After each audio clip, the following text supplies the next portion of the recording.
पण यातलं मन निवृत्त व्हायला पाहिजे, म्हणजे ते मागं पडलं पाहिजे, बुद्धी पुढं राहिली पाहिजे, हा समन्वय आहे. परंतु अंतःकरण जेव्हा आहे तेव्हा हे चारही घटक असणार आहेत. अगदी तो ज्ञान संपन्न भक्त झाला, पूर्ण भक्त ज्याला म्हणता येईल, जो आता विभक्त नाही, परमात्म स्वरूप जरी झाला तरी देह आहे तोपर्यंत अंतःकरण हे इंद्रिय त्यामध्ये आहे आणि मन असणार आहे. आणि म्हणून त्याच्या अंतःकरणामध्ये सर्व भूत ही ते रथ, सर्व भूत मात्रांच्या हिताचाच विचार असला पाहिजे आणि तो असतो. तोच खरा भक्त, जो विभक्त राहिला नाही, स्वरूपाचा अनुभव ज्याला प्राप्त झाला, असा अधिकारी किंवा त्याला आपण एक परमात्म स्वरूप म्हणून मानतो. ब्रह्मचैतन्य महाराज समर्थ आहेत, सर्व संत आहेत, यांना आपण परमात्म स्वरूपच मानतो.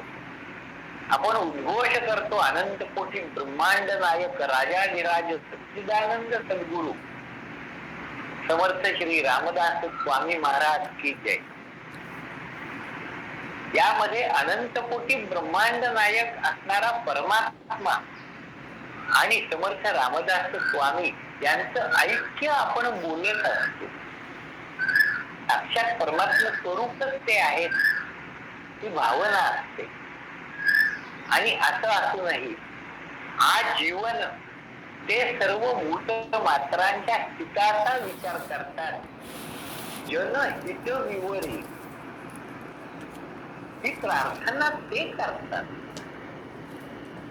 वर्षातू सकल मंगळी ईश्वर निष्ठांची मानली आहे, अन वरतमय भूमंडळी भेटत भूता. असे संत हे भूतमात्रांना भेटत जावं ते प्रार्थना माऊली करतात, मागणं मागतात सद्गुरूंच्याकडं. आता ते प्रत्यक्ष परमात्मा स्वरूपच आहे ना. ज्ञानेश्वर भगवान विष्णू असं ज्यांचं वर्णन केलं जातं, त्यांनी पुन्हा सद्गुरूंच्याकडं मागणी मागण्याचं कारण काय? कल्याणकरी रामराया हे समर्थांनी रामरायाला म्हणण्याचं कारण काय? रामस्वरूपच ते आहेत. तर ही प्रार्थना त्यांनी आपल्यासाठी केली, की आपण म्हणावी, आपण त्याचं चिंतन करावं आणि त्याप्रमाणे आपलं आचरण सुधारावं. यासाठी खरं ती रामरायाला नाही, ती आपल्याला केलेली प्रार्थना आहे. आणि समर्थ सद्गुरू आपल्याला प्रार्थना करतात. याची आपल्याला जर ते ताण असेल तर त्याचा विचार आपण करावा. हे त्यांनी आपल्यावर सोपवलं.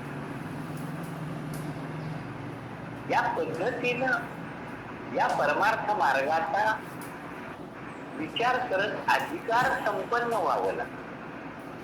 म्हणजे मग या परमार्थ मार्गाचं जे फल आहे, स्वरूपाची अनुभूती किंवा साक्षात रामरूपच होऊन जाणे, हे फल आपल्याला प्राप्त होईल. अधिकारी व्यक्तीचा आणि फलाचा हा संबंध आहे की ते फल आणि अधिकारी एकरूप होऊन जातात. फल जर का स्वरूप प्राप्ती असेल तर ते स्वरूप आणि ग्रंथाचा यथार्थ अभ्यास करणारा अधिकारी हे एकरूप होतात. हा त्याचा संबंध आहे आणि याचं प्रतिपादन या ग्रंथात केलेलं आहे. मुख्य भक्तीचा निश्चय, शुद्ध ज्ञानाचा निश्चय आपण पाहून घ्या. 15 निश्चय या 3 ओव्यांमधनं समर्थांनी सांगितलेले. हे 15 निश्चय म्हणजे काय?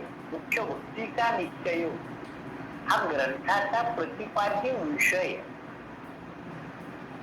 शुद्ध ज्ञानाचा निश्चय.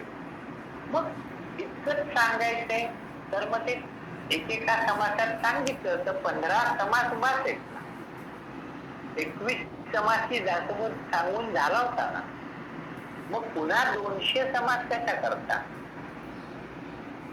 विचार करणं भाग आहे.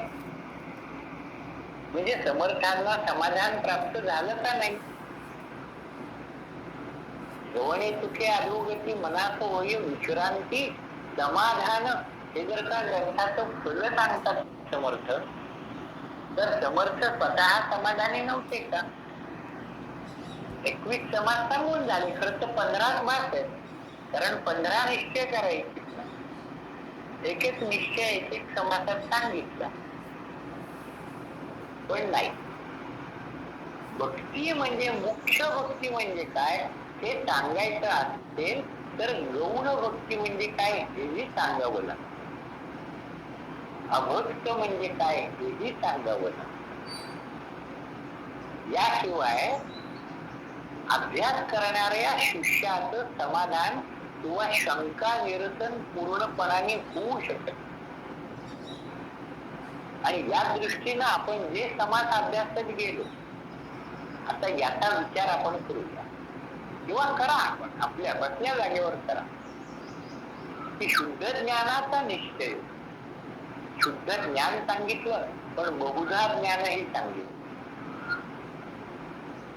मूर्ख लक्षणही सांगितली, कुविद्याही सांगितली.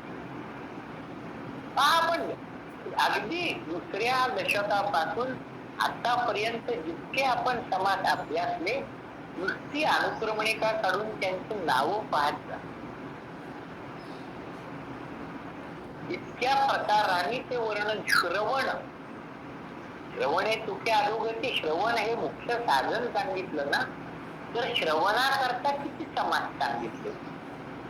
नवविधा भक्तीमध्ये एक श्रवण सांगितलं, या व्यतिरिक्त श्रवण निरूपण किती वेळा सांगावं. यामध्ये श्रवणाचे जे बारकाईनं विचार केले. श्रवण म्हणजे नुसतं ऐकणं नाही, ऐकण्यासंदर्भातला कर्णेंद्रिय सर्वच प्राणी मात्रांची उघडी आहे. तोंड बंद करता येतं, डोळे बंद करता येत, कान बंद करण्याची व्यवस्था नाहीये. म्हणजे श्रवण हे प्रत्येकच जण करत असत. एक उदाहरणाने जर लक्षात घ्यायचं म्हटलं तर आपल्या घरामध्ये नवरा बायको आहे, 2 मुलं आहेत आणि घरात एक कुत्रही पाळलेलं आहे किंवा पिंजऱ्यात एक पोपटही आहे. असं एक 6 जणांचं कुटुंब आहे. म्हणजे नवरा बायको, त्यांची 2 मुलं आणि 2 प्राणी, असं 6 जणांचं कुटुंब आहे. दिवाळी आली, घरातली मुलं फटाके उडवतात, फटाके फोडतात, त्याचा आवाज होतो मोठा. आई म्हणते जरा तिकडे लांब जाऊन उडवा, तिथं केवढा आवाज, घरात त्रास होतोय मला. बाबा मुलांना प्रोत्साहन देत राहतात, तो झाला का फोन, हा घ्या दुसरा. तो आवाज फटाक्याचा फोडल्याचा ऐकून तो पोपट पंखाची फडफड करतो, तो कुत्रा घाबरून कुठेतरी लपून बसतो.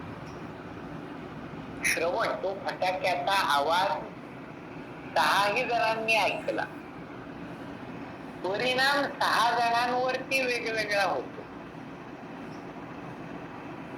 श्रवणाचा परिणाम ऐकणार याच्या मनोभूमिकेवरती अवलंबून आहे, स्वभावावरती अवलंबून आहे.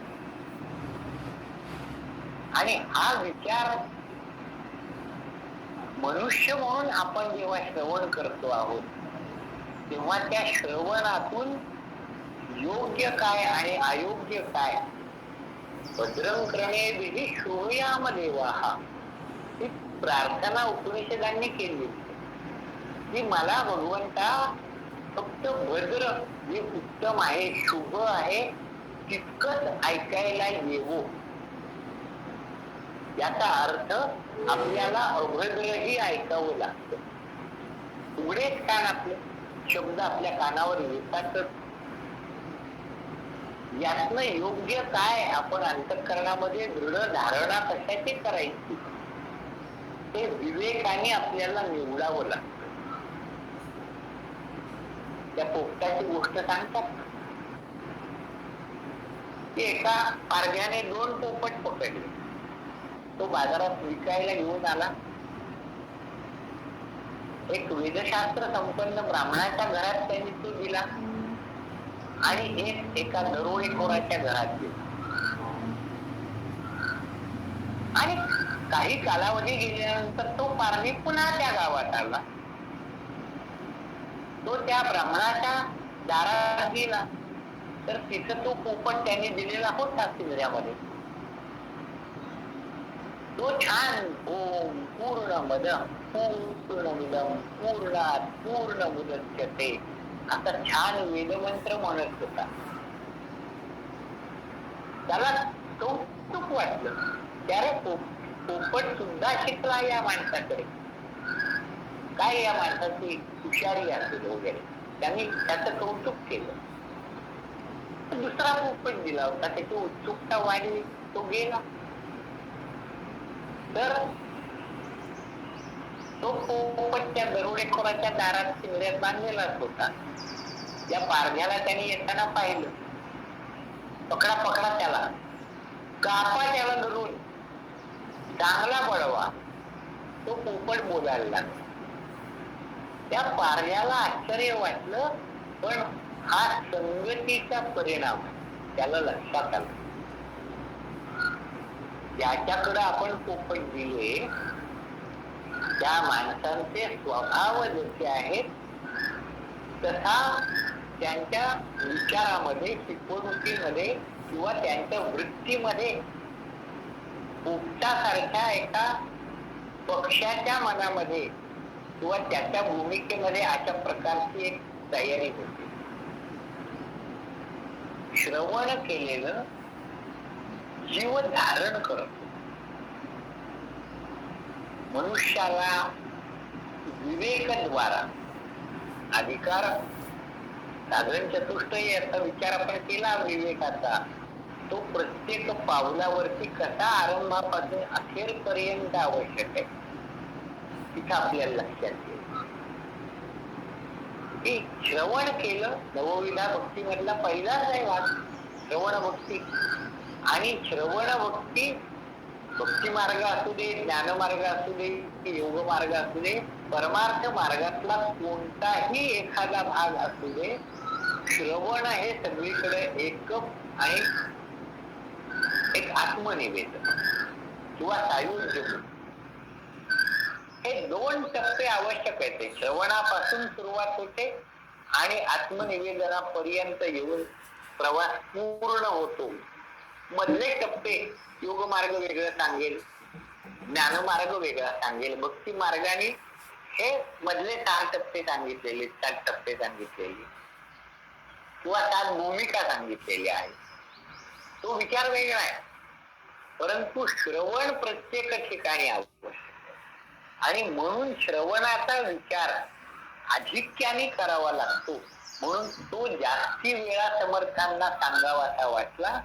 त्याच्यावरचे समास अधिक आहे संख्येत.